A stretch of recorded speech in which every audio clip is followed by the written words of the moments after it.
Voting से पहले बंगाल में आकर क्यों बवाल और हंगामा हो रहा है आपको बताऊंगा, लेकिन पहली तस्वीर देखिए जरा। ये आप देख रहे हैं प्रधानमंत्री नरेंद्र मोदी झालमुड़ी के साथ तस्वीर सामने आई थी। अब ममता बनर्जी की सब्जी मंडी में तरकारी के साथ तस्वीर सामने आ गई है।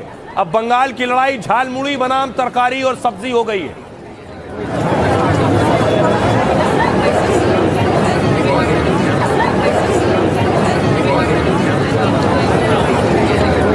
चुनाव के बीच ममता बनर्जी ने वक्त निकाला और देखिए सब्जी मंडी पहुंची है।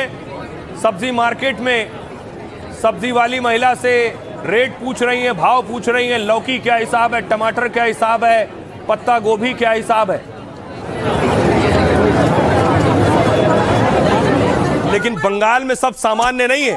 तस्वीर देखिए जरा, टीएमसी के सांसद की गाड़ी पर हमला हुआ, गाड़ी का शीशा तोड़ दिया गया।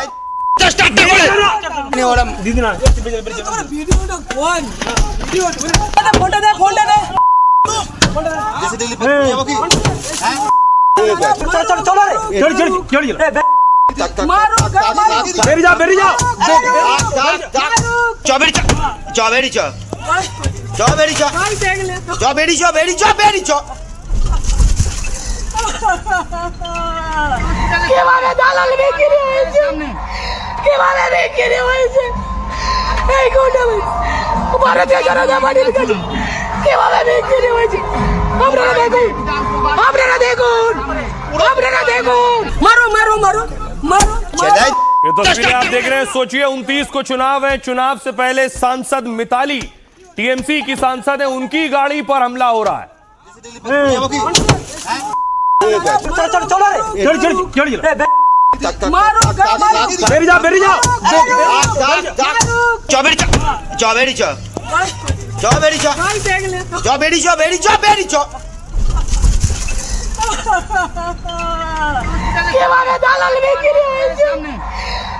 सोचिए जरा क्या माहौल होगा, कितनी दहशत होगी उस सांसद के अंदर। यह सांसद की गाड़ी है, सांसद उसके बाद अस्पताल पहुंच गई। सांसद की गाड़ी का हाल देखिए जरा, शीशे टूट गए हैं, पूरी गाड़ी क्षतिग्रस्त हो गई है बुरी तरह से। और उसके बाद सांसद को देखने के लिए ममता बनर्जी के भतीजे पहुंचे, अभिषेक बनर्जी। सांसद को स्ट्रेचर पर आप देख रहे हैं।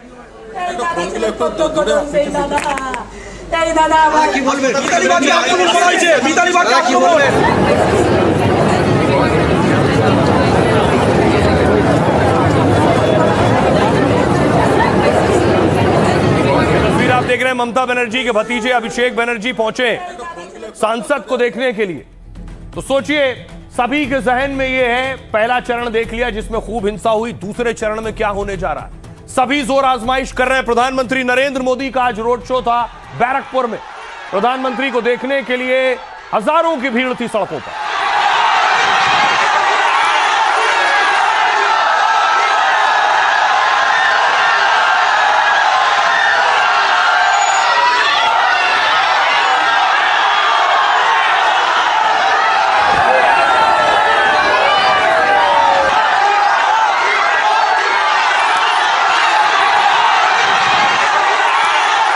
तो दूसरी तरफ नॉर्थ 24 परगना में देखिए क्या हो रहा था।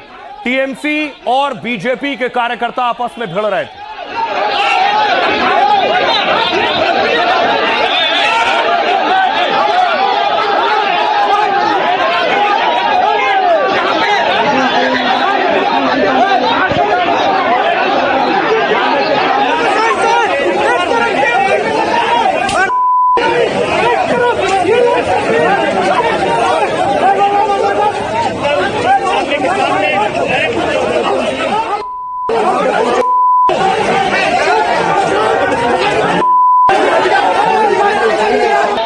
अब आपको लिए चलता हूं, लगभग हर शहर हर जगह यही आलम है। हुगली देखिए जरा, हुगली की तस्वीरें मैं आपको दिखाऊं।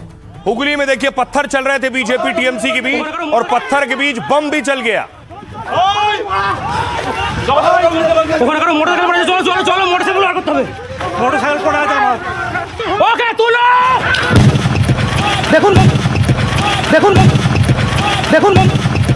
দেখুন বন্ধুরা বম সুদ্দুন দিচ্ছে ওরা, দেখুন বম সুদ্দুন মা দিচ্ছে, দেখুন বন্ধুরা বম দিচ্ছে, দেখুন বন্ধুরা বম দিচ্ছে, দেখুন বন্ধুরা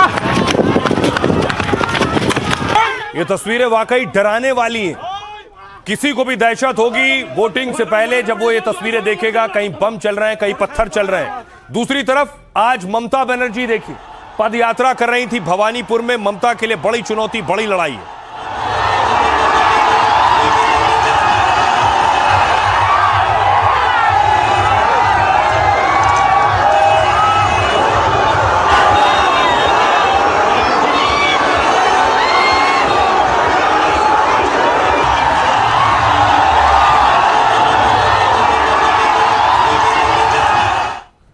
तो हालात यह है कि 29 तारीख को शांतिपूर्ण चुनाव हो जाएं। जो पहले चरण में हमने देखा वो ना देखने को मिले, ऐसी संभावना है क्या? क्योंकि तस्वीर देखिए, ये मैं आपको दिखा रहा हूं पूर्वी वर्धमान की तस्वीर है। पूर्वी वर्धमान में भी बीजेपी टीएमसी की लड़ाई हुई।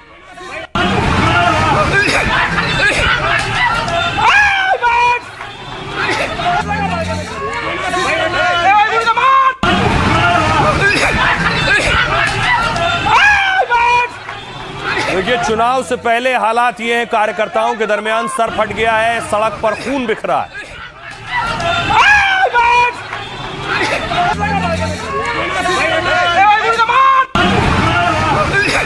और थोड़े बहुत नहीं, लगभग 100 के आसपास बम बरामद हुए। देख रहे हैं, ये क्रूड बम है, क्रूड बम मिले।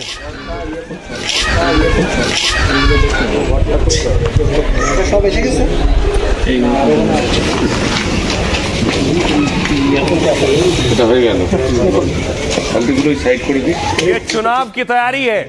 क्या कार्यकर्ता चुनाव से पहले वोट मांगने के बजाय बम बनाने की तैयारी करते हैं? तस्वीरें यही बता रही हैं कि कितने देसी बम मिले हैं और उस शख्स को पकड़ा गया है। ये टीएमसी का वर्कर बताया जा रहा है। दावा है कि तृणमूल कांग्रेस का कार्यकर्ता है जिसकी गिरफ्तारी हुई।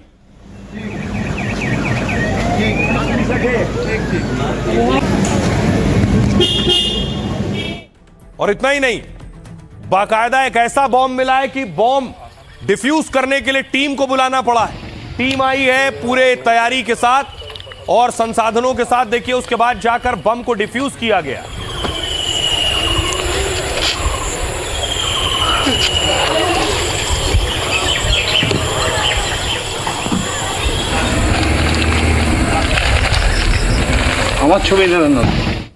देखिए जरा, वोटिंग के दिन कैसे बंगाल वोटिंग से पहले दहल उठा है। हालात क्या है देखिए, ये इस तरह के बम मिले हैं, सुतली बम है। ये खतरनाक बम होते हैं और ऐसे चलते हैं। दूसरे फेज की वोटिंग से पहले ये बड़ी साजिश का पर्दाफाश हुआ है। कोलकाता में टीएमसी कार्यकर्ता के घर से 79 देसी बम बरामद हुए। कोलकाता के भांगड़ में दूसरे चरण में वोटिंग होने वाली, 79 देसी बम बरामद होने से हड़कंप मच गया है। कोलकाता पुलिस ने इस मामले में एफआईआर दर्ज की है। अब इस पूरे मामले को एनआईए को सौंप दिया गया, यानी नेशनल इन्वेस्टिगेशन एजेंसी जांच करेगी। बंगाल चुनाव में कभी बम, गोला बारूद आम बात हुआ करती थी। 2007-8 में आपको बताऊं, पंचायत चुनाव के दौरान बमों का जखीरा मिला था। नंदीग्राम सिंगूर आंदोलन में बम हथियारों का खूब इस्तेमाल हुआ। पहले नंदीग्राम में भूमि अधिग्रहण के विरोध के दौरान हिंसा हुई। 2008 में पंचायत चुनाव के दौरान दो पक्षों में झड़प हो गई। तब दोनों पक्षों की ओर से बम फेंके गए और गोलीबारी हुई थी। 2007 में नंदीग्राम में ऑपरेशन सनराइज चलाया गया था और इस ऑपरेशन में भारी मात्रा में इसी तरह के कच्चे बम मिले थे। तब लेफ्ट की सरकार थी, लेफ्ट की तरफ से यह ऑपरेशन चला था। उस वक्त नंदीग्राम के कुछ इलाकों पर नियंत्रण के लिए प्लान बनाया गया था। तब प्रदर्शनकारियों ने इस इलाके में पुलिस प्रशासन की एंट्री रोक दी थी। सोचिए, हालत यह था। इस ऑपरेशन के वक्त बुद्धदेव भट्टाचार्य मुख्यमंत्री होते थे और किसानों ने सीपीआईएम सरकार के खिलाफ हल्ला बोल दिया था। इसके बाद ममता मां माटी मानुष के नारे के साथ मैदान में आई। 2011 में लेफ्ट की 34 साल से चल रही सत्ता को ममता ने गिरा दिया था। पिछले कुछ चुनावों में भी नतीजों के बाद हिंसा हुई थी। 29 तारीख को क्या होगा, ये जो तस्वीरें आ रही हैं सामने, ये डराने वाली। सुनिए पीएम मोदी क्या कह रहे हैं। एक तरफ आपको रोजगार देने वाली मिलें बंद हो रही है और दूसरी तरफ गुंडों को रोजगार देने वाली कच्चे बम की फैक्ट्रियां फल फूल रही है। टीएमसी के सिंडिकेट की दुकानों का विस्तार हो रहा है। ये है टीएमसी का महाजंगल राज। आप सोचिए, आपको अपना मकान, दुकान, खेत खलिहान का फैसला करना हो तो टीएमसी के सिंडिकेट को पूछना होता है। तो फिर नई फैक्ट्री और कारखाने लगाने के लिए क्या क्या नहीं करना पड़ता होगा।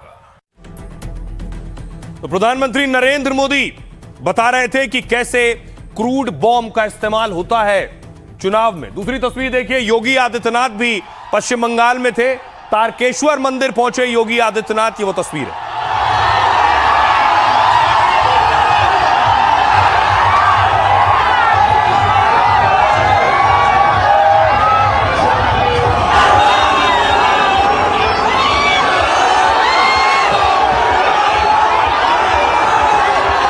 योगी आदित्यनाथ का एक अलग क्रेज होता है, जहां जाते हैं लोग उन्हें देखने के लिए। देखिए जरा दूसरी तरफ भीड़।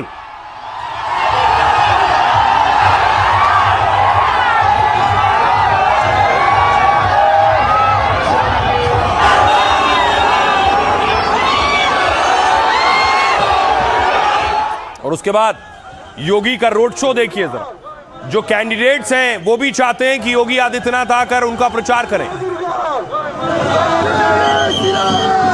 कैमरा टकराएगा इससे। जय श्री राम, जय श्री राम, भारत माता की सुपुत्र द्रौपदी, भारत माता की।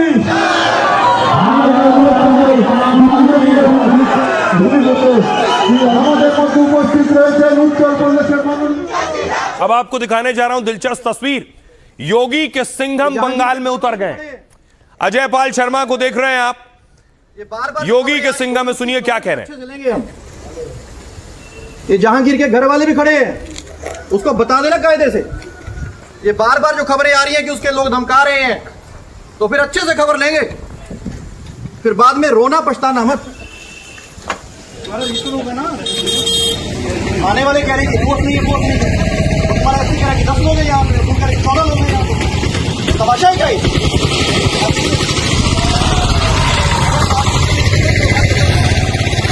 तो फिर उसकी खबर फिर अच्छे से लेंगे हम। ये जहांगीर के घर वाले भी खड़े हैं, उसको बता देना कायदे से। ये बार बार जो खबरें आ रही हैं कि उसके लोग धमका रहे हैं, तो फिर अच्छे से खबर लेंगे, फिर बाद में रोना पछताना मत। ना आने वाले कह रहे हैं वोट नहीं है, वोट नहीं है। आप सुन रहे थे, योगी के सिंघम कहा जाता है इन्हें। इनका नाम है अजय पाल शर्मा। इनके बारे में आपने सुना होगा। कौन है अजय पाल शर्मा? योगी के पसंदीदा अधिकारी, बंगाल चुनाव में पर्यवेक्षक बन गए और चुनाव आयोग ने आईपीएस अजय पाल शर्मा को पुलिस पर्यवेक्षक बनाया है। 2011 बैच के आईपीएस शर्मा की पहचान बहुत तेज तर्रार अधिकारियों में होती है। उन्हें दक्षिण 24 परगना का पुलिस पर्यवेक्षक नियुक्त किया गया है। टीएमसी सांसद अभिषेक बनर्जी के गढ़ में उनकी नियुक्ति की गई है। टीएमसी ने इस नियुक्ति को लेकर सवाल भी उठाए। अजय पाल शर्मा का एक वीडियो वायरल है। अजय पाल शर्मा प्रयागराज के एडिशनल पुलिस कमिश्नर हैं। प्रयागराज महाकुंभ में भी वो मुख्य नोडल अधिकारी थे। माघ मेले में अजय पाल ने पूरा सुरक्षा इंतजाम संभाला। शंकराचार्य से विवाद में भी अजय पाल सुर्खियों में थे। वो योगी के खास और दबंग पुलिस अधिकारी माने जाते हैं। अजय पाल शर्मा की पुलिस पोस्टिंग यूपी के सहारनपुर में हुई थी। पहली पोस्टिंग से ही वो अपराधियों के लिए खौफ का नाम बन गए। अपराधियों पर ताबड़तोड़ एक्शन और एनकाउंटर को लेकर चर्चा में रहे।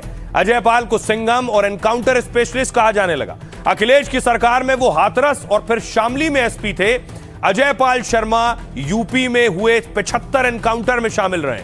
रामपुर में आजम के खिलाफ कार्रवाई की शुरुआत भी अजय पाल ने की थी। पंजाब के लुधियाना के रहने वाले अजय पाल हाई स्कूल में टॉपर रहे।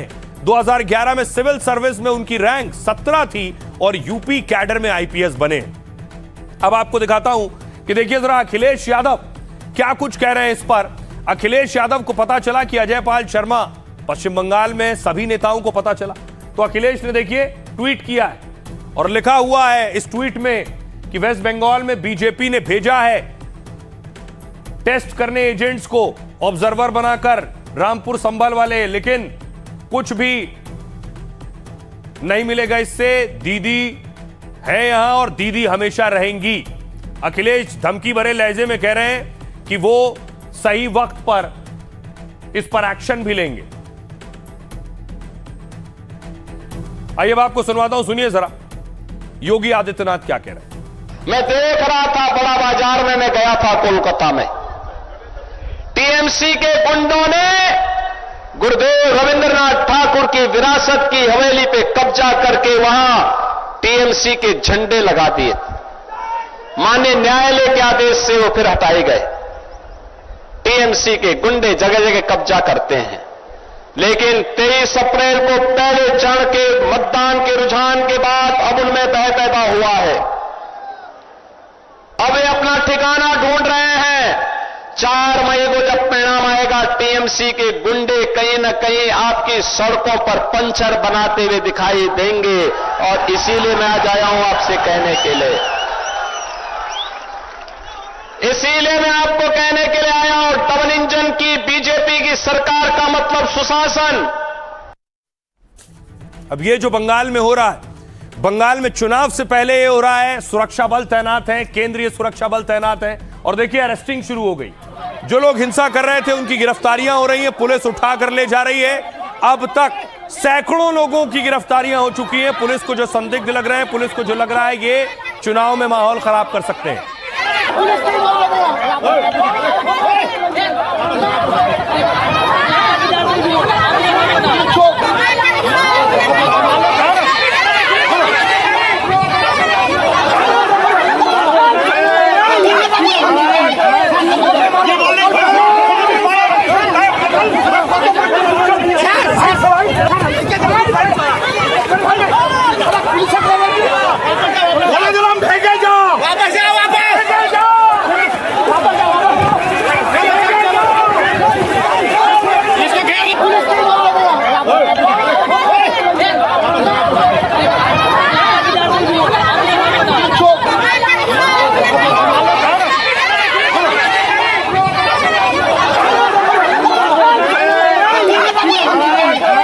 अब देखिए बंगाल में अब तक सैकड़ों गिरफ्तारियां हो चुकी हैं। चुनाव के दौरान बंगाल में 510 करोड़ से ज्यादा की तो जब्ती हुई है, और इस साल फरवरी से 27 अप्रैल के बीच ये जब्ती की गई है। सोचिए जब्ती में क्या क्या, ऊपर देखिए, कैश 30 करोड़, शराब 126 करोड़ से ज्यादा की, ड्रग्स 110 करोड़ से ज्यादा का, कीमती धातु लगभग 52 करोड़ 28 लाख, गिफ्ट के सामान 184 करोड़ 85 लाख के।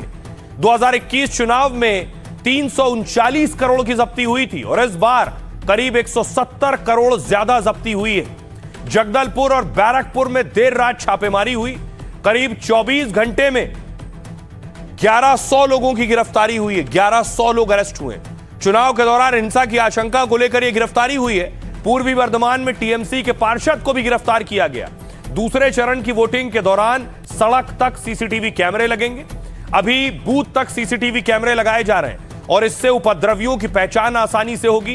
पहले चरण में पोलिंग स्टेशनों के बाहर वोटरों को डराने की रिपोर्ट आई थी, और इसके बाद चुनाव आयोग ने सड़कों पर निगरानी रखने का फैसला किया है। वोटिंग से पहले बाइक रैलियों पर रोक बरकरार रहेगी। कलकत्ता हाईकोर्ट ने चुनाव आयोग के फैसले को मंजूरी दी है। वोटिंग से 48 घंटे पहले से बाइक रैलियों पर पूरी तरह बैन रहेगा। यह है तैयारी। देखिए जरा अब जो हालात हैं उस पर सियासतदान क्या कह रहे हैं। एक टीएमसी के कार्यकर्ता के यहाँ सैकड़ों की संख्या में बम मिले, तो इस तरह की तैयारी थी कि किसी तरह से चुनाव को प्रभावित करने के लिए। और ये आज नहीं, पिछले लगातार 15 वर्षों से जब तक वहाँ पर टीएमसी की सरकार है, गुंडागर्दी करके वहाँ के चुनाव को कभी भी उन्होंने निष्पक्ष नहीं होने दिया। और आज जब इलेक्शन कमीशन ने कड़ाई के साथ निष्पक्ष चुनाव कराने का प्रयास किया है, तो आज टीएमसी और उनके नेता के मन में बेचैनी है। बीजेपी के पास और कोई उपाय नहीं है। एनआईए क्या करेगा? केस देगा। हम सपोर्ट नहीं करते हैं, कोई बम गोली हम सपोर्ट नहीं करते, मगर हर चीज में अगर NIA over use of central agency, ये खराब चीज हो रहा है। ये उनका जो वैल्यू है उसको खराब कर दे रहा है। लोकतंत्र में जो है वो अराजकता और उद्दंडता का और हिंसा का कोई स्थान नहीं है, चाहे कहीं पर भी हो, और इसको किसी भी तरह से आप कोई भी जस्टिफाई नहीं कर सकता। डेमोक्रेसी है, डेमोक्रेसी में आपको कोई पसंद है और नहीं पसंद है तो आपको जो है जनता की अदालत में जाना होगा कि आप जो है वो गोली बंदूक और बम चलाएंगे।